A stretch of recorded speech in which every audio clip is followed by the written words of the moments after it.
আল্লাহ পাক কত ভালোবাসেন এটা নিয়ে বলতে গেলে আজকে রাত শেষ হবে।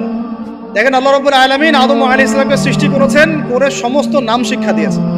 নাম মানে হলো ইলম। নাম মানে কি? ভালো না বাসলে আল্লাহ পাক কাউকে সবচেয়ে সেরা কিছু দান করেন? সূরা ৩ আল্লাহ পাক কি বলেছেন? তিন ওয়াজ জাইতুন, এগুলো শপথ করে, লাকাদ খালাকনাল ইনসানা ফি আহসানি তাকওয়িম, মানুষকে সবচেয়ে শ্রেষ্ঠ কাঠামো আল্লাহ পাক দিয়েছেন, দেন নাই? কাউকে যদি মহব্বত না করা হয়, তাকে আপনি সবচেয়ে সেরাটা কি দিতে পারবেন? আল্লাহ পাক আমাদেরকে মহব্বত করেন, ভালোবাসেন, এবং আল্লাহ চান আমরাও যেন তাকে মহব্বত করি, তাকে ভালোবাসি। এবং আমরা যদি কাউকে ভালোবাসি, আল্লাহর জন্য ভালোবাসবো। কাউকে ঘৃণা করি, আল্লাহর জন্য ঘৃণা করি। মহব্বত আল্লাহর জন্য, ঘৃণাও কার জন্য? আল্লাহর জন্য। আল্লাহ পাক সমস্ত ইলম শিক্ষা দিলেন। এটা কি ভালোবাসার বহিঃপ্রকাশ না? নূহ আলাইহিস সালামের কওম দীর্ঘদিন আল্লাহর কথা শুনে না, আল্লাহ পাক সবর করলেন, ধৈর্য ধরলেন, গজব দিলেন না, শেষ পর্যায়ে গিয়ে আযাব দিয়েছেন। এই যে আল্লাহ পাক সুযোগ দেন, সময় দেন, এটা কি আল্লাহ পাকের ভালোবাসা, দয়া না? এরকম প্রত্যেকটা কওমের ক্ষেত্রে হয়েছে। আমি তো ফিল করলাম এই ভালোবাসা নিয়ে ঘাটাঘাটি করতে গিয়ে, যে আসলে আল্লাহ পাক যে আমাদেরকে সবচেয়ে বেশি মহব্বত করেন, তার সবচেয়ে বড় নিদর্শন কি জানেন? আমাদের কাছে আল্লাহ রাব্বুল আলামিন আল কোরআনের মতো কিতাব নাজিল করেছেন, আর আমাদেরকে আল্লাহ পাক নবী মুহাম্মদ সাল্লাল্লাহু আলাইহি ওয়াসাল্লামের উম্মত বানিয়েছেন। আল্লাহ পাক যে নবী মুহাম্মদ সাল্লাল্লাহু আলাইহি ওয়াসাল্লামকে এই দুনিয়াতে পাঠিয়েছেন না, এটাই সবচেয়ে বড় মহব্বত, সবচেয়ে বড় রহমত। কারণ তার সুন্নতে এমন কিছু নাই যেটা আপনি খুঁজে পাবেন না। আর তিনি আমাদেরকে যে মহব্বত করতেন, মুহাম্মদ সাল্লাল্লাহু আলাইহি ওয়াসাল্লাম আমাদেরকে যে মহব্বত করতেন, তিনি আমাদেরকে বলতেন যে আমরা তার ভাই। আমরা তার কি ভাই? মানে কি মায়ের পেটের ভাই? এটা বোঝানো হয় না। একটা হাদিসে তিনি বলেছেন, আমি তো পিতৃতুল্য। তার মানে কি সত্যি সত্যি বাবা সন্তানের সম্পর্ক? রুহানি পিতা। তিনি কি ইমাম নন? তিনি ইমাম, তিনি নেতা, তিনি আমাদের শিক্ষক, তিনি নবী। তিনি আমাদেরকে যে মহব্বত করতেন, তিনি একদিন বলছিলেন নবী সাহাবীদের সামনে, কাশ আমি যদি আমার ভাইদেরকে দেখতে পেতাম। সাহাবীরা বলছেন, ইয়া রাসূলুল্লাহ, আমরা কি আপনার ভাই না? তখন নবীজি বলছেন, না, তোমরা আমার সাহাবী। আমার ভাই তারা যারা আমাকে না দেখেই আমার প্রতি ঈমান নিয়ে আসবে। প্রত্যেক নবীকে আল্লাহ পাক একটা দোয়া করার চান্স দিয়েছে। কয়টা ভাই? এমন একটা দোয়া যেটা করলে আল্লাহ পাক কবুল করবেনই করবেন। করলে আল্লাহ পাক কি করবেন? অবশ্যই কবুল করবেন। নবী সাল্লাল্লাহু আলাইহি ওয়াসাল্লাম বলছেন যে সমস্ত নবী এই দোয়াটা পৃথিবীতে করে ফেলেছে, আমি এই দোয়াটাকে মুলতবি রেখেছি, যে কাল কিয়ামতের মাঠে আমি আমার উম্মতের জন্য সুপারিশ করব ইনশাআল্লাহ।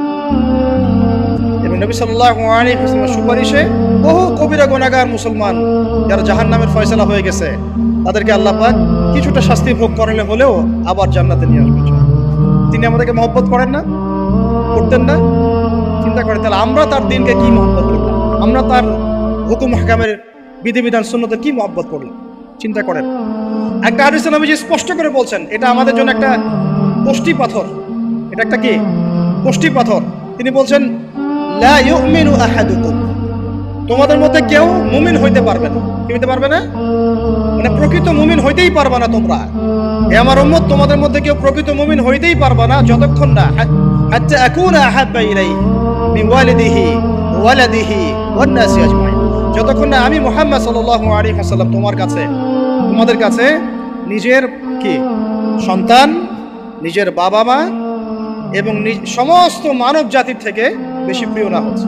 হাদিসটা আবার বলি, নবীজি বলছেন, কেউ ততক্ষণ পর্যন্ত প্রকৃত মুমিন হতে পারবে না যতক্ষণ না আমি মুহাম্মদ সাল্লাল্লাহু আলাইহি ওয়াসাল্লাম তার কাছে তার সন্তান, তার পিতা, এমনকি সমস্ত মানব জাতি থেকে বেশি প্রিয় না হচ্ছে। আমরা যারা আগামীকালকে এইটার প্রিপারেশন নিয়েছি, আসলে কি আমাদের কাছে নবী প্রিয় বেশি, না আমাদের দুনিয়ার স্বার্থ বেশি প্রিয়? যারা এগুলো করবে তাদের কাছে কি সত্যি নবী প্রিয়? তাহলে তারা করতে পারতো না। যদি নবী আমাদের কাছে সবচেয়ে বেশি প্রিয় না হয়, আমরা মুমিন হতে পারছি না। আর যাদের কাছে নবী প্রিয়, তারা কখনো এমন হারাম কাজে যেতে পারবে না। যারা যাচ্ছে তারা কখনোই নবীকে ভালোবাসে না, কোশ্চিনকালেও না। শোনেন, ওমর রাদিয়াল্লাহু আনহুর নাম শুনেন নাই? বললে অনেক কথা ভাই, অনেক কথা, কোনটা রেখে কোনটা বলি। ওমর রাদিয়াল্লাহু আনহু একদিন এসে বলছেন, খলিফাতুল মুসলিমিন, মুসলিমদের তিনি খলিফা। জান্নাতের সুসংবাদপ্রাপ্ত 10 জন সাহাবীর একজন।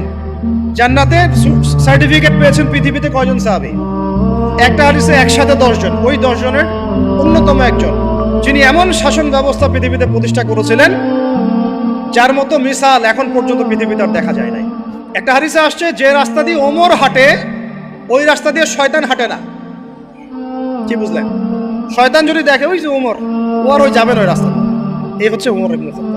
আমার পরে কোনো নবী নাই, নবীজি বলছেন আমার পরে কোনো নবী নাই, লা নবিয়্যা বা'দি, আমার পরে কোনো নবী নাই। যদি হতো তাহলে ওমর হতো, যদি হতো তাহলে ওমর হতো। অন্য একটা হাদিসে আসছে আমার পরে কোনো নবী নাই, তবে তুমি আমার, এটা অন্য সাহাবী সম্পর্কে, আলী ইবনে আবি তালিব সম্পর্কে, তুমি আমার জীবনে তেমন মূসার জীবনে হারুন ছিল যেমন। এটা হচ্ছে আলী ইবনে আবি তালিব। এখানে কথা হচ্ছে উমর রাদিয়াল্লাহু আনহুর মতো মানুষ নবীর কাছে এসে বলছেন সাল্লাল্লাহু আলাইহি ওয়াসাল্লাম, ইয়া রাসূলুল্লাহ ওয়াল্লাহি লা উহিব্বুক, আল্লাহর কসম করে বলছি আমি আপনাকে অনেক মহব্বত করি, ইল্লা মিন নাফসি, আমার নফসের চেয়ে বেশি না। মানে আমি আমার জানের চাইতে আপনাকে বেশি মহব্বত করি না। কথা কি বুঝতে পারতেন কি? মানে আমি আপনাকে অনেক মহব্বত করি ইয়া রাসূলুল্লাহ, সব কিছু থেকে বেশি মহব্বত করি, কিন্তু আমার নিজের জানের চেয়ে বেশি না। নবী সাল্লাল্লাহু আলাইহি ওয়াসাল্লাম বলেন, লা ইয়া উমর, এখনো মুমিন হওনি উমর। কাকে বলছেন? কাকে বলছেন? জান্নাতের সার্টিফিকেট প্রাপ্ত একজন মানুষকে, লা ইয়া উমর, এখনো হওনি। তখন নবী সাল্লাল্লাহু আলাইহি ওয়াসাল্লামকে তিনি একটু পরে আবার বলছেন, ইয়া রাসূলুল্লাহ ওয়াল্লাহি আলান, এখন লা হাব্বা ইলাইয়া মিন কুল্লি শাই হাত্তা মিন নাফসি, এখন থেকে আপনি আমার কাছে সবচেয়ে বেশি প্রিয় সবকিছু থেকে, এমনকি আমার নফসের থেকেও বেশি প্রিয়। তখন নবীজি বলছেন, আলান ইয়া উমর, এখন উমর, এখন তুমি মুমিন হলে। তাহলে যারা আমরা নবীর সুন্নতের খেলাফ এইসব অপসংস্কৃতি, নোংরামি, জেনা, ব্যভিচার, কনসার্ট, নাটক, সিনেমা, পরকিয়া, এইসব তথাকথিত ভালোবাসা দিবস, এই জেনা দিবসগুলো পালন করছি, আমরা কি আসলেই নবীকে ভালোবাসি? আমরা কি সত্যি আল্লাহকে ভালোবাসি? আল্লাহ পাক আমাদেরকে